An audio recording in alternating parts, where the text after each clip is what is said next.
Now let's pivot to women in the British colonies. In some respects, life for women was tough, just as restrictive, if not more so, than in other parts of the world. In England and the British colonies, women were generally viewed as inferior to men in most areas, particularly politics and business.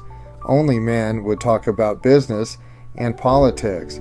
Women couldn't vote or hold political office, and in many places it was outright illegal for women to own property or run businesses. For instance, if a woman's husband died, the property didn't automatically go to her. It went to the nearest male relative, like a son or brother-in-law. So, if you were a woman in the colonies, your ability to own land or participate in government was severely limited, to say the least. This was in contrast to Spanish colonies, where women had far more rights in terms of property ownership, thanks to the influence of Spanish law. The Reconquista and constant warfare had created a system where women often had to manage estates after their husbands died in battle. British women, they didn't get those rights handed down, which meant they were stuck in a much more patriarchal system. Education and opportunity, the silver lining. But here's where things get interesting. In certain aspects of colonial life, women in British North America had more opportunities than their counterparts in Europe or in other colonies. One of those areas was education. Thanks to the Puritans, particularly in New England, there was a strong emphasis on literacy for both boys and girls. The Puritan belief was that everyone, including women, should be able to read the Bible and communicate with God, so girls were often educated alongside boys, at least at the basic level. Of course, there was a point where the education paths diverged.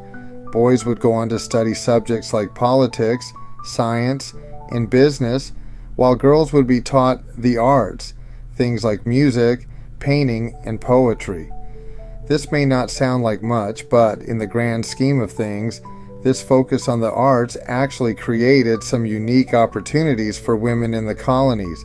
Many women, especially in New England, became skilled musicians, poets, or painters. This was one area where British society allowed women to shine. In fact, one of the most famous poets of the time, Phyllis Wheatley, was an enslaved black woman who gained prominence in New England for her work. Wheatley's poetry wasn't just a local success. Her writings were so impressive that she became known on both sides of the Atlantic.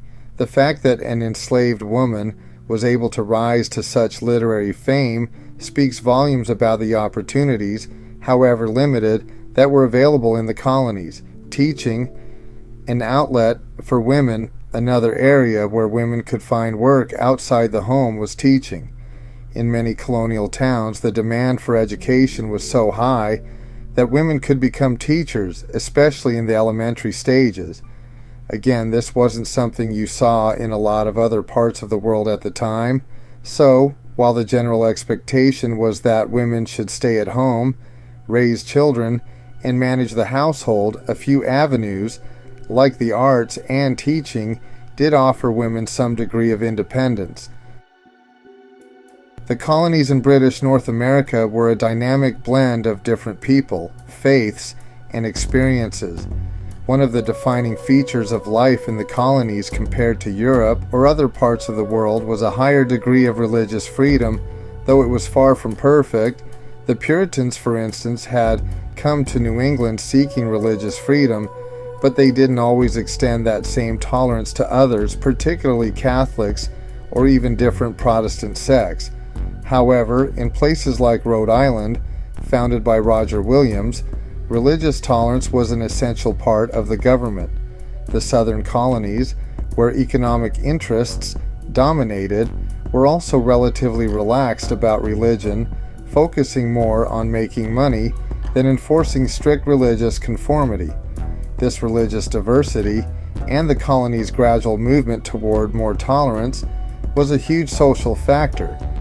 By the mid-1700s, most colonies had relaxed their religious restrictions, allowing various Protestant sects to coexist.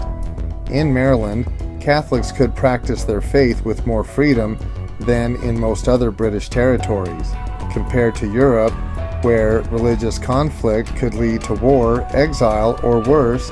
The colonies offered a level of religious flexibility that was unprecedented.